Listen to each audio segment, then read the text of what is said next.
Oi, então vamos começar outra aula, uma aula importantíssima sobre pontuação textual, que é uma aula coringa, gente. Na verdade, é um problema que a gente tem, uma dificuldade que a gente tem nos nossos textos, que acaba sendo campeã das dificuldades. Vocês acreditam nisso? Então, assim, ó, eu fiz uma pesquisa no ano passado, uma pesquisazinha simples, com um grupo que a gente montou, um grupo de pesquisa em língua portuguesa, e a gente descobriu. Aliás, na verdade, era algo que eu já suspeitava, né? Que o problema com a pontuação textual é a maior dificuldade no texto dissertativo, né? No texto formal.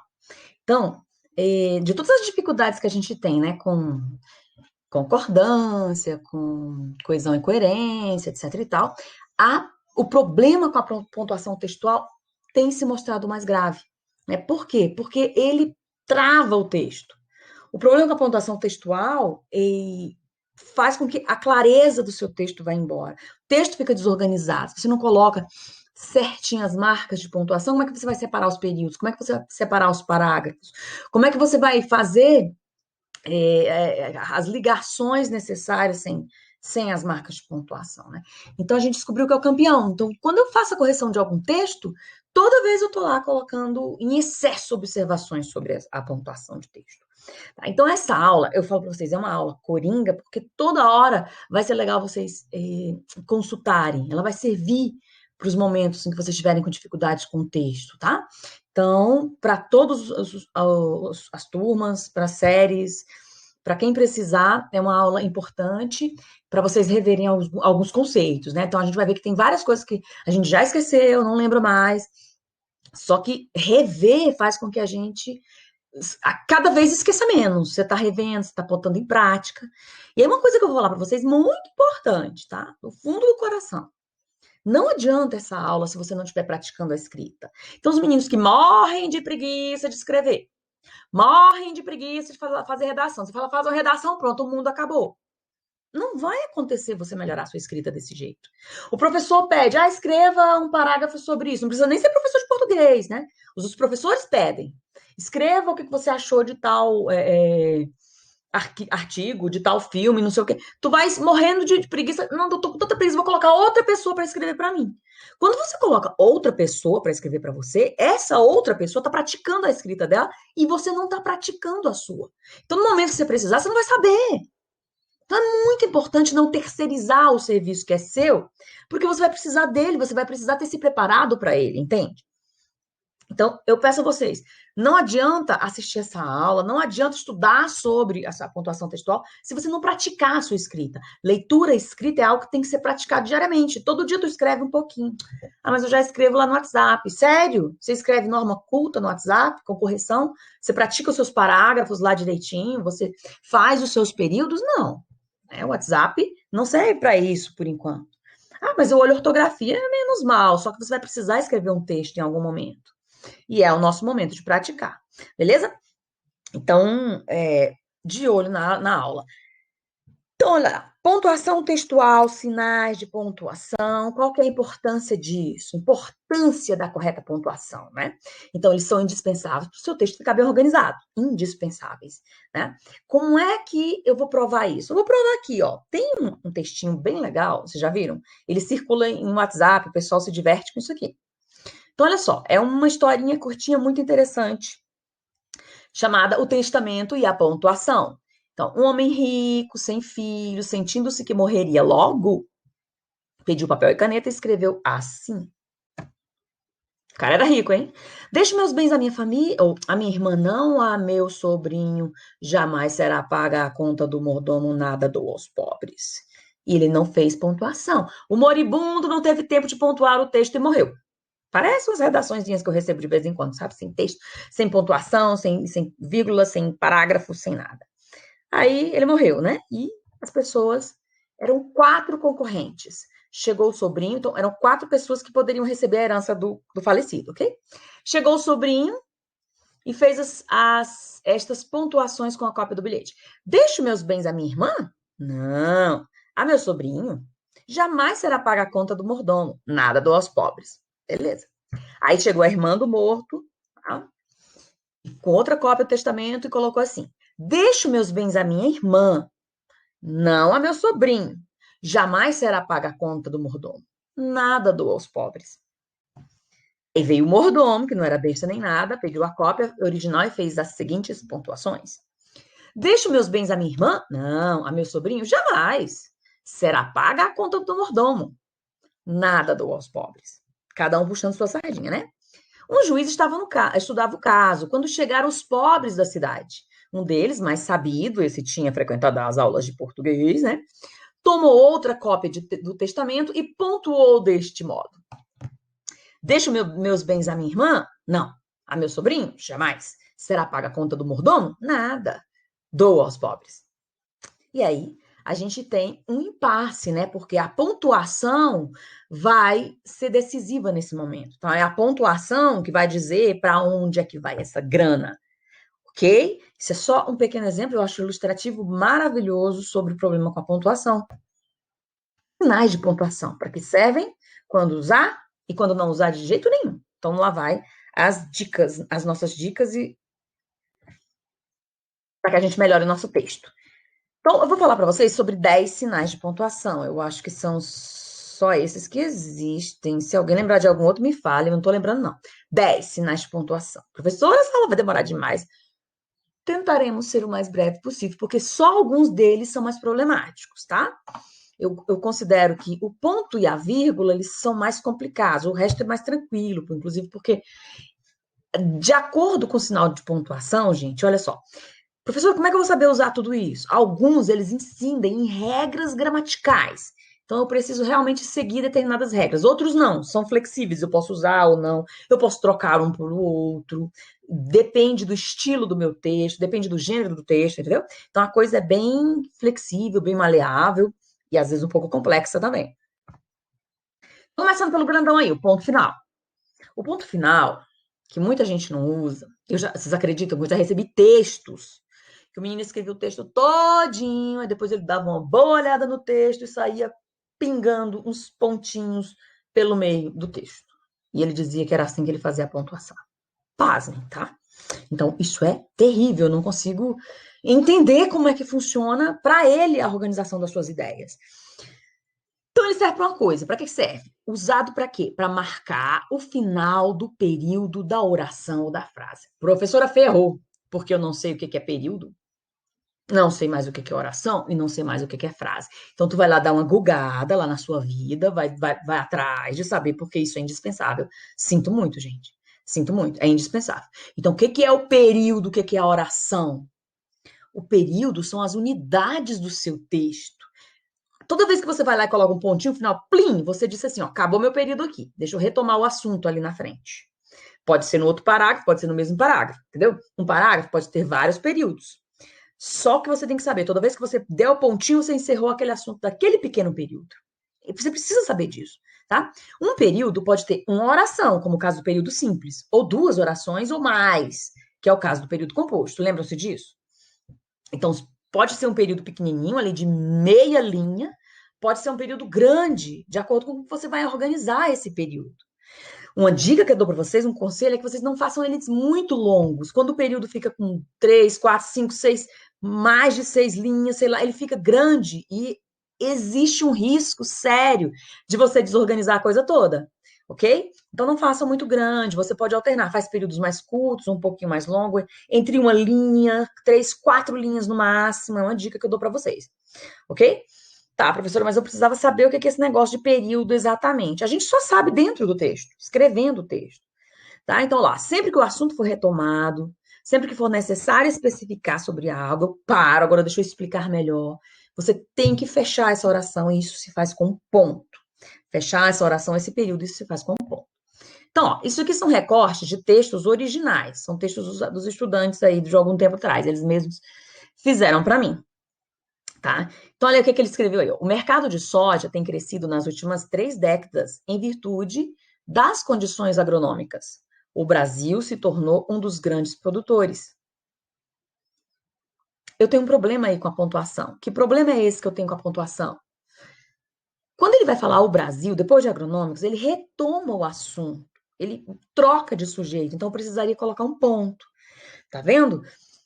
Porque você está falando de uma coisa, estou falando do mercado de soja. Agora eu vou falar das condições específicas do Brasil. Então, toda vez que eu for parar e especificar, ponto. Tudo bem?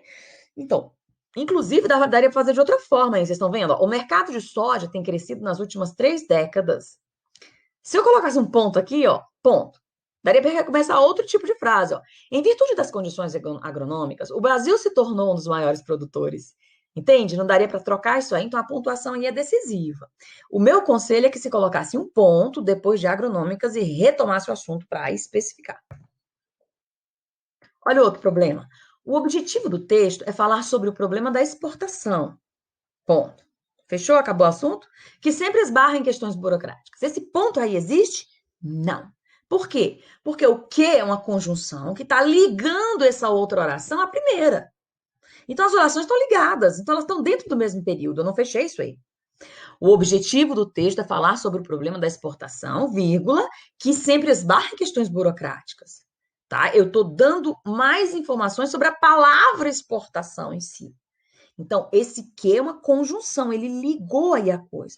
Eu não boto ponto entre uma palavra e a conjunção que está ligando ela. Entende? Não faz o menor sentido. Olha esse grandão aí, para a gente ver como é que o cara pontuou. O lugar onde mais passo meu tempo é na escola. Então, é lá que irei falar. É de lá que irei falar.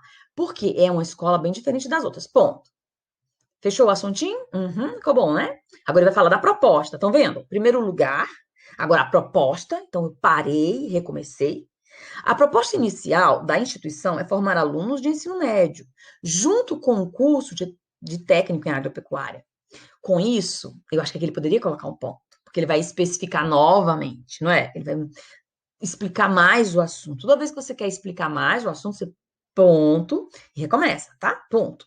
Com isso, temos risco e experiências diferentes, manejamos animais, plantas, maquinários e produtos que fazem com que seja necessário um certo cuidado, vestimentas, um comportamento adequado. E, ultimamente, por esses fatos apresentados, surgiu a questão de se era necessário o aluno possuir um perfil para estar na instituição.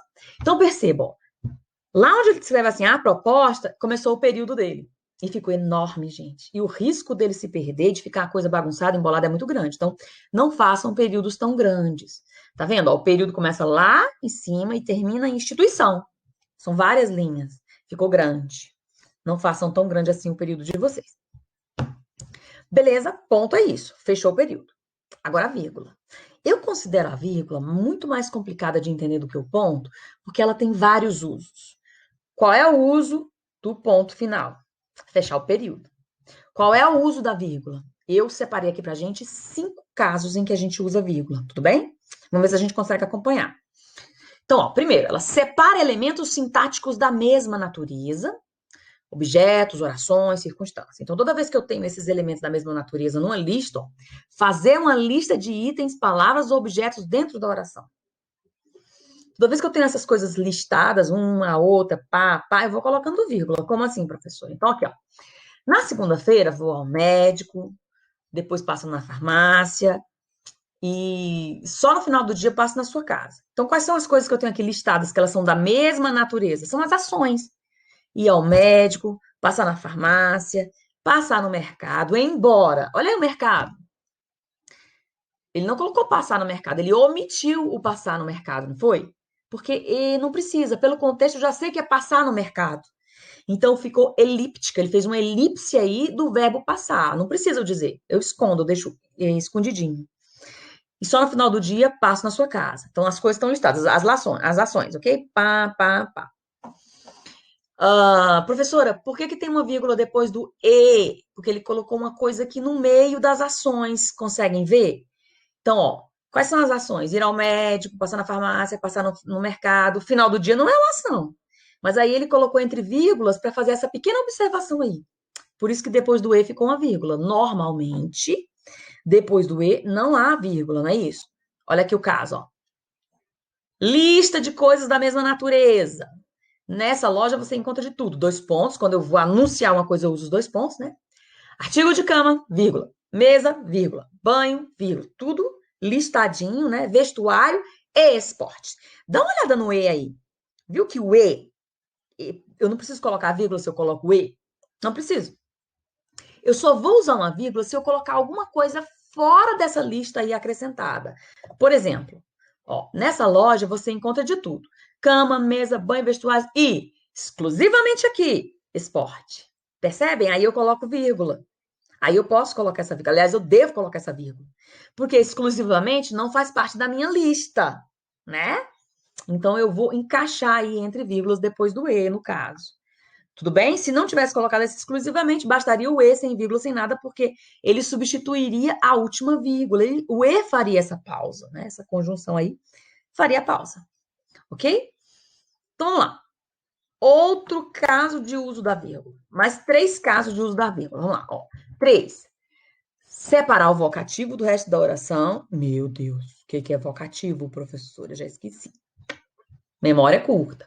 Deslocar sentenças dentro da oração ou do período. Separar o aposto dentro da oração ou do período. Lascou tudo, porque eu nem sei o que é vocativo, nem sei o que é aposto. Então, você vai dar uma gulgada de leve, você vai lembrar rapidinho o que é o vocativo. Outra gulgada de leve, você lembra rapidinho o que é o aposto. São coisas bem simples, como a gente vai ver. Olha aqui. Falar especificamente do vocativo. Criança, seja livre e viva feliz. Aqui, criança separa-se com vírgula do resto da frase. O vocativo separa-se com vírgula do resto da frase. Mas, meu pai, já tivemos essa conversa antes. Meu pai, separado com o vocativo do resto da frase. Queridos estudantes. Oh, meu pai, separado do resto da frase, né? Queridos estudantes, sejam todos bem-vindos. Ó, a vírgula. Te mandar a real aqui, Marcela. Tô muito na sua, mina. E agora? Aqui o cara usou meio gíria, né?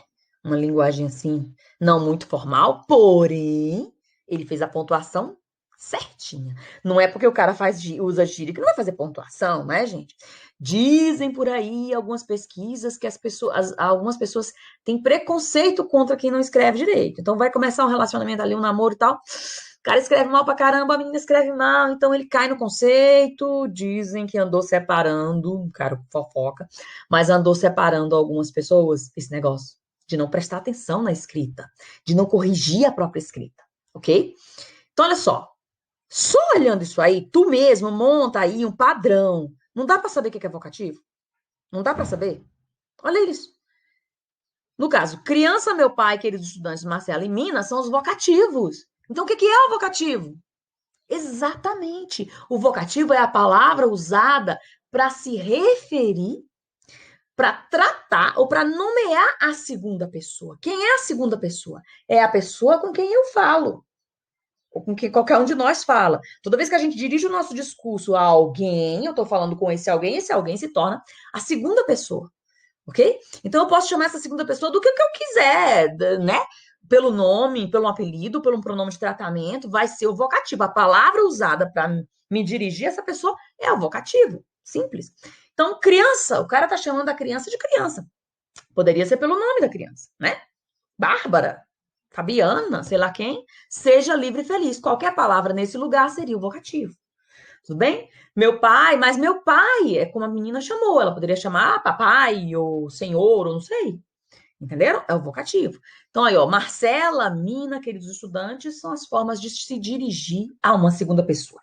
Toda vez que você for escrever com esse tipo de coisa, se dirigindo a essa segunda pessoa, separa o vocativo por vírgula. Fechado? Ah, o que eu tinha dito antes? Eu falei, ó, separar o vocativo, deslocar sentenças dentro da oração ou do período. Beleza? Então, bora lá. Os estudantes não conseguiram fazer quase nada da prova porque estavam muito cansados. Tem alguma vírgula aí? Precisa? A oração está direta, tá ok. Os estudantes conseguiram fazer quase nada da prova, não conseguiram fazer quase nada da prova porque estavam cansados. Acabou. Ai, professor, eu não podia colocar uma vírgula depois de prova? Não ia ficar bom? Ia. Dá para colocar, mas não precisa. Ela, nesse caso, seria optativa. A vírgula tem essas coisas. Às vezes eu posso usar ou não, porque eu posso considerar que eu estou colocando uma informação a mais com o porquê, ou simplesmente deixar direto também. Agora, se eu fizer assim, ó, estudantes muito cansados, não conseguiram fazer quase nada da prova. Estão vendo que eu desloquei o muito cansado, que estava lá no final, e joguei para o meio da oração? Isso é que é sentença deslocada. Eu posso brincar com ela, colocar no começo do período, no meio do período, no final do período. Só que para que eu possa mudar isso de vez em quando, eu preciso usar vírgulas. tá? Então, para encaixar aí, ó, os estudantes não conseguiram fazer a prova, para encaixar isso entre estudantes e o não, eu preciso de vírgula, ok? E aí eu peço licença com essas vírgulas aí para fazer esse encaixe aí, fica bonitinho. Quando começar a tomar antibiótico, não pode parar até completar os dias de tratamento, ok? Ok. Então, eu coloco uma oração e separo essa oração da outra, né? Quando começar a tomar antibiótico, não pode parar. Então, são duas orações, elas estão separadas por vírgula. Vamos mexer nisso? Vamos. Ó, quando começar a tomar o antibiótico, mesmo que sinta algum mal-estar, não pode parar até completar os dias de tratamento. Então, eu encaixei alguma coisa no meio aí, tá vendo? Mesmo que sinta mal-estar, tá encaixado no meio das minhas outras duas orações. Para fazer esse encaixe, eu preciso de vírgulas, senão não funciona, tá? Senão bagunça tudo. Imagina se eu tiro as vírgulas e ficaria assim, ó. Quando começar a tomar antibiótico mesmo, né? Não ficaria, mudaria o sentido, ficaria estranho. Então, precisa dessa organização aí com vírgulas. O que eu tinha falado antes, que a gente não estava lembrando? A gente não lembrava o que era o aposto. Então, o último uso da vírgula que a gente vai colocar aqui é separar o aposto da oração. O que é o aposto? Vou dar dois exemplos aqui, ó. Doutor Miguel Rodrigues, o novo pediatra. Eu não estou falando com ele, não, estou falando dele, né? Doutor Miguel Rodrigues, o novo pediatra, tinha acabado de chegar. Separei o aposto aí. Próximo. O maior artista do milênio, Leonardo da Vinci, foi o gênio polivalente. Leonardo da Vinci é o aposto. Então, o que é o aposto? Exatamente. O aposto é um termo explicativo usado para explicar o termo imediatamente anterior. Então, olha só, eu acabei de falar doutor Miguel, então eu faço uma pausa bem rapidinho, digo quem é e continuo, toco minha oração. Essa pausa rápida é que é chamado aposto e ela precisa de vírgulas, sempre, sempre, sempre, tá? Inclusive as orações apositivas, conhecem as orações apositivas? Que poderia ser assim, ó. Doutor Miguel Rodrigues, que é o novo pediatra, seria uma oração. Eu coloquei verbo, conjunção, né? Seria uma oração. Ela funciona do mesmo jeito do aposto.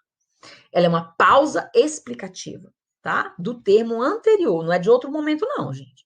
Tem que ser, eu falei, faço a pausa, naquele mesmo instante eu já explico. Não posso colocar outras coisas pelo meio. Aqui, ó. O maior artista do milênio, explico quem é e continuo minha oração, tá vendo? Então, isso é o aposto. Que, continuando. Ponto e vírgula. Olha o que eu escrevi sobre o ponto e vírgula aí para vocês. Dispensável em textos dissertativos. Gente, sabe por que eu tô dizendo para vocês? Porque eu escrevi uma dissertação, eu escrevi uma tese, e eu não lembro de momentos que eu precisei usar os dois o ponto e vírgula. Então, você não precisa se preocupar com ele no seu texto dissertativo. Vamos embora fazer uma diferenciação dos gêneros textuais aqui? O que é o nosso texto dissertativo formal e os outros tipos de texto? Então, no nosso texto dissertativo formal, as nossas redações escolares, os nossos relatórios. Não, desculpa. Os nossos textos formais são redações escolares, relatórios, né? Alguns artigos que a gente foi escrever, algo que o professor pediu para a gente escrever. E o que é o nosso texto dissertativo argumentativo? É aquela redação em que a professora vai pedir para você defender uma ideia, você vai se posicionar criticamente sobre alguma coisa. Nesse tipo específico de texto, não precisa de ponto e vírgula? Não precisa. Agora, relatório você vai usar? Sim, os relatórios eles fazem listas, tá? Então, ó, elementos em forma de lista, igual eu fiz aqui, ó. Quer ver? Olha, ó. Quais são os sinais que a gente vai usar? Estudar. Ponto final, dois ponto e vírgula, tá vendo? Ó, a listinha, ele tem um ponto e vírgula no final. Mas dentro do texto dissertativo, você não vai precisar, tá? Por que eu digo isso para vocês? Porque eu não vejo necessidade. Não vejo. Vai ser errado se você usar? Eu acho que não. Não é errado também não. Mas é desnecessário. Porque como é que as pessoas explicam o uso do ponto e vírgula? Olha isso aí, ó. Propor uma pausa maior que a vírgula, mas que não chega a fechar o período. Ou então, como os professores falavam antigamente, o ponto e vírgula ele é uma pausa maior que a vírgula e menor do que o ponto. Como é que eu vou medir isso, gente? Cadê a minha régua para medir isso? Tá complicado? Eu acho muito complicado. Então, eu digo para vocês, na dúvida, não usa. A não ser que você tenha total segurança, mas não vai ser necessário você perder o seu sono por conta disso. Agora, relatórios, listagens, aí sim você vai ver o momento que você precisa usar, né? Se você colocar relatórios, relatar diversas ações. Uma ação tal, ponto e vírgula. Outra ação, né? Por exemplo, aí eu visitei a fazenda tal e a gente fez o quê? Pesquisa de campo, ponto e vírgula. Visita a equinocultura, ponto e vírgula. Aí você pode usar nas suas listagens. Agora, nas redações, no texto dissertativo, por exemplo, na redação do Enem, não.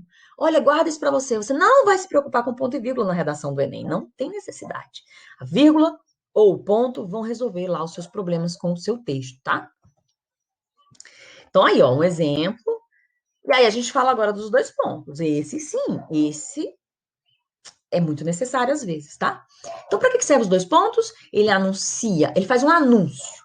Olha isso! Aí ele anuncia a coisa, tá? Ele anuncia uma fala, uma sentença, um resultado específico ou um rol de elementos que serão separados por vírgula ou por ponto e vírgula, aqueles elementos.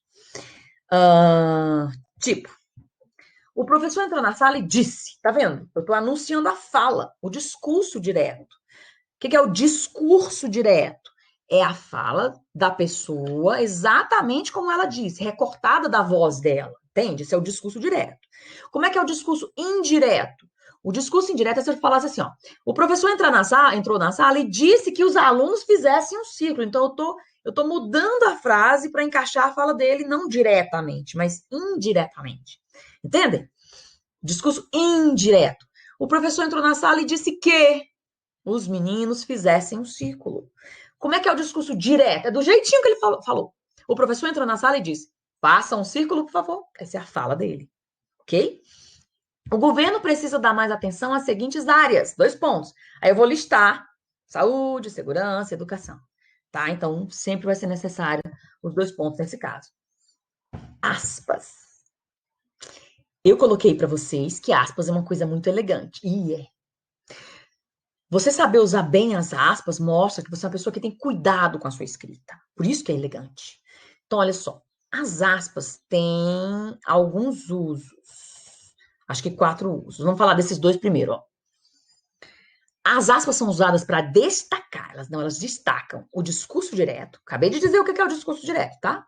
Então, se eu vou recortar a fala de alguém, igualzinho eu fiz aqui, ó. Entre aspas, a fala desse alguém. Por que eu não coloquei aqui? Aqui ficou uma bagunça, porque a própria fala já é um recorte. Então, para recortar a fala dentro da fala, eu usei somente um apóstrofozinho aqui. Mas, tá vendo o segundo aqui, ó? É uma fala recortada. Toda fala recortada, aspas. Tudo bem? Então, o discurso direto, ela vai destacar o discurso direto e ela vai destacar também obras, nome de obras artísticas ou culturais. Olha que bonitinho. Mona Lisa é uma das pinturas mais famosas do mundo. O nome da obra, do quadro, da pintura, tá? O ritmo daquele momento era Caneta Azul. Aspas por Caneta Azul, filha. É um hit, é uma música, é uma obra cultural. Não é lá essas coisas, mas vocês conhecem muito bem. Alguém trabalhou aquilo, teve muito trabalho para compor aquela música, e é o produto dele. Então, aspas para o nome da coisa lá que ele criou, né? Por mais bizarra que seja. Você já leu O Senhor dos Anéis? Ao nome da obra literária, do livro conhecido aí, beleza? Senhor dos Anéis, aspas para ele. Matrix foi revolucionário para o cinema. Matrix é o nome da obra cinematográfica, aspas para ele. Senão vou achar que Matrix é o quê? É uma câmera, tá? Então, por favor, tenham esse cuidado. Eu vou pedir para vocês fazer resenhas de filmes. Então, quando você for fazer a resenha, toda hora que você falar o nome do filme lá que você está resenhando, coloca entre aspas. Não se esquece disso, porque isso é um cuidado com o seu texto. Aí, ó, as aspas também são usadas para destacar a palavra em si e não o significado da palavra, ou para destacar uma palavra reconhecidamente inadequada para uma forma textual, formal. Como assim, professor? Entendi nada, professor. Entendi não. Vamos ver o exemplo? Como é que eu destaco a palavra em si e não o significado da palavra? Olha aqui. Fala baixo, por favor. Alguém pediu para a criança. Fala baixo, por favor. É a criança. Baixo. Ele mandou que ela falasse a palavra baixo? Não. Ele mandou que ela falasse de forma baixo, mas ela entendeu que era a palavra em si. E aí ela repete, baixo. Ok? Parece brincadeira, mas às vezes acontece com as crianças. Na infância, as crianças ouvem muitos nãos. Então, eu estou destacando a palavra em si, o nome da palavra que ele ouve. Entendem? Então, toda vez que você for destacar, olha, eu estou falando dessa palavra específica e não do significado dela, mas da palavra em si, da sua forma sonora, etc., seja o que for, destaque entre aspas. E o outro caso é toda vez, aqui eu não coloquei exemplo, mas é fácil, ó, uma palavra reconhecidamente inadequada. Como assim? Tu tá escrevendo lá o teu texto formal, e aí tu, de repente, precisa colocar uma gíria qualquer. E você sabe que não pode pôr gíria no texto formal, não sabe? Sabe. Mas você precisa muito, porque você está falando exatamente daquela condição. Eu preciso colocar isso aqui. Então você vai pedir licença com as aspas. Plim, colocou aspas, tudo resolvido. Você sabe pedir licença. Quem leu vai entender que você sabe que é inadequado, mas você precisa usar, né? Aquele, sei lá, vai que você é um linguista e está falando dos palavrões. Um palavrão não cabe ali dentro, mas você precisa muito dizer os usos daquele palavrão, o significado dele, né? Ou então você é um advogado, lá no seu texto, lá do seu processo, você precisou dizer como é que o seu cliente foi tratado injuriosamente, ele foi xingado. Então você vai usar aspas dentro do seu processo para pedir licença, ó, tem que colocar esse palavrão aqui porque ele foi usado e é importante falar sobre isso. Então, continuando. O travessão. O travessão também é elegante, tá? Mas ele pode ser uma alternativa. Na verdade, o travessão acaba sendo uma alternativa para outros sinais de pontuação. Porque eu coloquei para vocês aqui, ó, ele destaca o discurso indireto. Quem mais faz isso? Quem mais destaca o discurso indireto? As aspas. Isso, as aspas. Então ele fica trocado pela aspas, não é? Eu posso colocar aspas ou eu posso colocar travessão. Encaixar orações dentro de um período ou dentro de outras orações. Quem mais faz isso? A vírgula faz isso. Então, é uma opção. Você pode usar vírgula, pode usar travessão, e aí vai entrar no seu estilo. Aí você tem que praticar a escrita para saber o que se deve fazer, se pode ou não fazer. E aí são graus mais sofisticados de escrita. É por isso que eu estou te falando que ele é elegante. Ele é elegante por isso, tá? Então, olha, por exemplo, olha essa brincadeirinha aí. No busão, o homem pergunta ao cobrador: quanto custa o ônibus? O discurso direto do homem. R$ 4. O discurso direto do cobrador. Então manda todo mundo descer que eu compro. O discurso indireto do homem de novo. Perdão, o discurso direto do homem de novo. Então eu tenho aí os discursozinhos, as falas das pessoas recortadas. Eu posso usar aspas ou posso usar travessão, beleza? Olha lá, a desigualdade econômica do país, que mostrou crescimento expressivo nos últimos anos, é um problema grave para o desenvolvimento social. Vocês estão vendo que uma coisa foi encaixada aí no meio, uma informação? Porque a informação direta é a desigualdade econômica no país é um problema. Essa é a informação direta. Mas depois de país, antes de falar o que é, eu encaixei uma coisa que mostrou, eu encaixei uma informação a mais. Então, para não bagunçar a minha sintaxe, eu peço licença com as travessões, que poderiam também ser vírgulas, ok? Então, eu tenho aí uma coisa que poderia ser trocada por outra, então é um uso de estilo. Dependendo do meu estilo de escrita, eu vou usar um travessão, dependendo do meu estilo de escrita, eu uso as vírgulas. Mas todos dois estão corretos, beleza? Esse outro aí, gente, os parênteses, eles tem que ter cuidado com o uso deles. São importantes, tá? Eu preciso muito usá-los, mas eu tenho que ter cuidado para não usar em excesso, tudo bem? Então, eles fazem a mesma coisa do travessão de novo, eles encaixam orações e eles destacam palavras ou sentenças que o autor gostaria de acrescentar como lembrete, como informaçãozinha a mais ali rapidinho. Ó, exemplo. Precisava te contar um negócio. Suponha que isso é uma mensagem do WhatsApp, ok? Do WhatsApp. Precisava te contar um negócio. Seu áudio está desligado, né? Então, ele não vai, não é isso aí que ele vai contar. Ele não vai contar que o áudio está desligado, não vai fazer essa pergunta. Isso aí é uma informação que foi deslocada aí, fora do contexto, mas que é importante naquele momento. Entende? Então a pessoa compreende que ele precisa pedir licença para dizer uma coisa que não tem nada muito a ver, mas que tem a ver, né? Só que não se encaixa nessa sequência sintática aí. Porque se eu digo, preciso te contar um negócio, aí eu tenho que contar. Aí ele muda de assunto. Entendeu? Essa mudança de assunto necessária, ela precisa pedir licença com parênteses. Fica muito legal fazer assim, tá? Senão fica parecendo que é a coisa que a pessoa vai contar, entende? Olha lá outro caso do uso do parênteses. O Instituto Brasileiro do Meio Ambiente, dos recursos naturais renováveis e IBAMA, então sigla entre aspas, isso é uma informação a mais. Eles, entre aspas, não, entre parênteses. Eu abro parênteses como se fosse uma caixinha para dizer assim, ó, puf, uma informaçãozinha aqui acrescentada para vocês, ok? Agora o ponto de interrogação, estamos terminando. O ponto de interrogação só tem uma função, uma. E eu peço que vocês usem.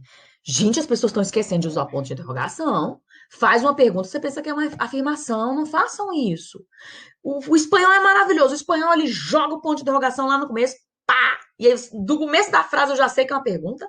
No português, às vezes fica aquela pergunta enorme que eu só vou descobrir que é uma pergunta lá no final, não é assim que acontece? Mas o espanhol é maravilhoso, que ele tem interrogação antes e depois. Agora, se é uma pergunta, pergunta. Senão a pessoa vai pensar que é informação. Outro dia, alguém me passou, minha cunhada me passou a informação, ou me passou a mensagem e colocou assim, ó. João está na fazenda.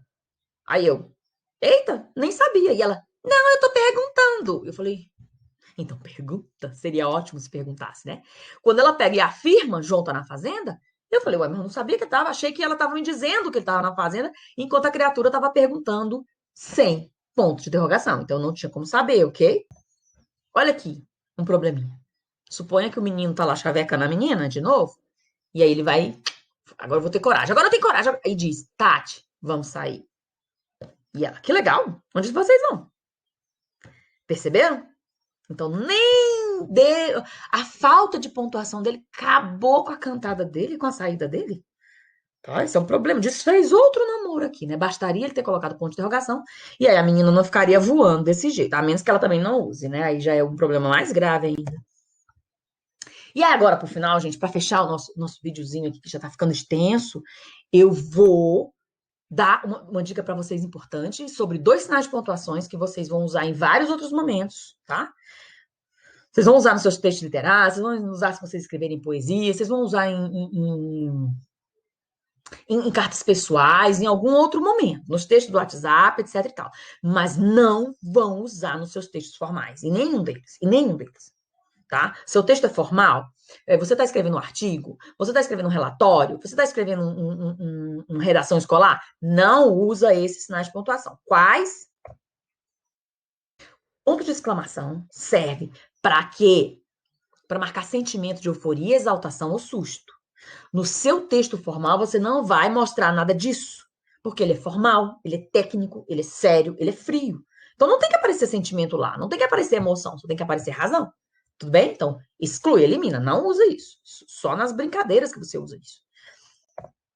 E as reticências também. Então, reticências, aqueles três pontinhos, que a gente não sabe nem o nome, né? Ele só fala três pontinhos, também serve para marcar determinadas emoções. Ela demonstra parcimônia, né, preguiça, descontinuidade. E o seu texto formal não pode ter preguiça, não pode ter descontinuidade, porque ele é objetivo, ele é claro, ele é preciso.